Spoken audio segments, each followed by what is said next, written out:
एक सच्चा गुरु सिर्फ ज्ञान देने वाला शिक्षक नहीं होता, वह सतगुरु होता है जो हमारे अंदर छुपे हुए शाश्वत आत्मा को जागृत करता है।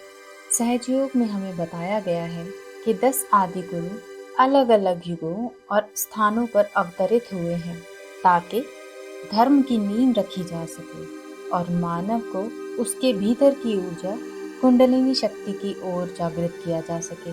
उनकी वाणी, उनका कार्य और उनका मौन सब कुछ बस एक ही तरफ इशारा करते हैं और वह है आत्मबोध की यात्रा।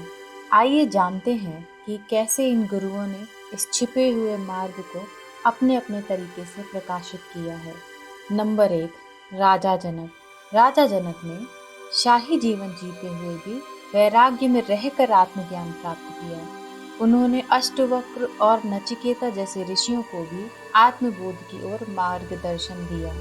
उनकी शिक्षाएं जैसे स्थित प्रज्ञ बनो सीधे निर्विचार स्थिति की ओर इशारा करती है।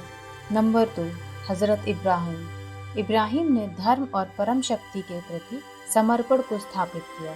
उनकी ईश्वर से वाचा एक प्रतीक है उस पवित्र जुड़ाव का जो कुंडलिनी जागरण के बाद होता है। ज़रथुस्त्र, इन्होंने फायर आंतरिक अग्नि को पवित्र माना, ठीक उसी तरह से जैसे कुंडलिनी की ज्वाला हमारे भीतर से भ्रम और असत्य को जलाकर शुद्ध करती है। उनका अतर कुंडलिनी ऊर्जा का ही एक स्वरूप है। मूसा, मूसा को एक जलती हुई झाड़ी में ईश्वर का साक्षात्कार हुआ, जो जलती थी पर राख नहीं होती थी। यह कुंडलिनी जैसी ही है, शुद्ध, शांत, प्रकाशमय। उनके 10 आदेश धर्म और आत्मशुद्धि की ओर संकेत करते हैं। लाओ, लाओ का वो वेई सिद्धांत प्रयास रहित क्रिया कुंडलिनी के सहज प्रवाह जैसा है।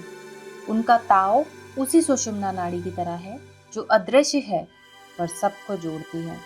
कन्फ्यूशियस, कन्फ्यूशियस ने नैतिक संतुलन और सामाजिक सामंजस्य की बात की, जो हमारे ईड़ा और पिंगला नाड़ी को संतुलित करने जैसा है।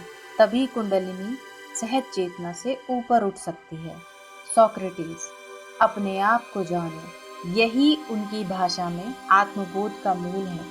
उन्होंने आत्म प्रश्नों के जरिए उस ज्ञान को छूने का प्रयास किया जो कुंडलिनी के जागरण से स्वतः प्रकट होता है।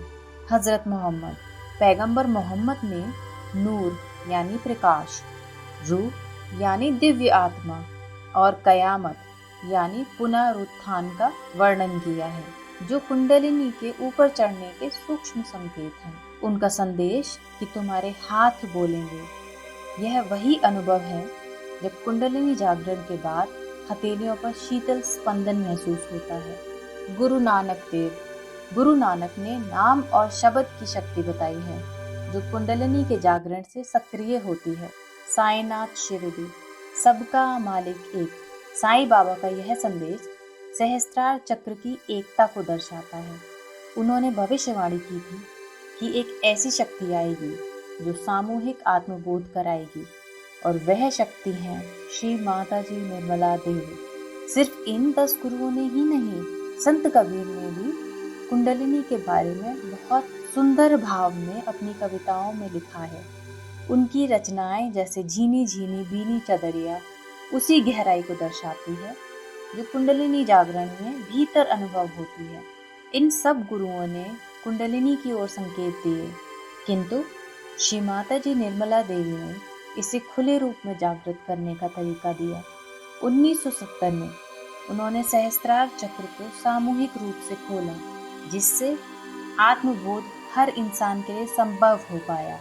आप भी उस शीतल स्पंदन, निर्विचार अवस्था और भीतर की शांति का अनुभव कर सकते हैं जो पहले केवल महात्माओं और संतों की यात्रा मानी जाती थी।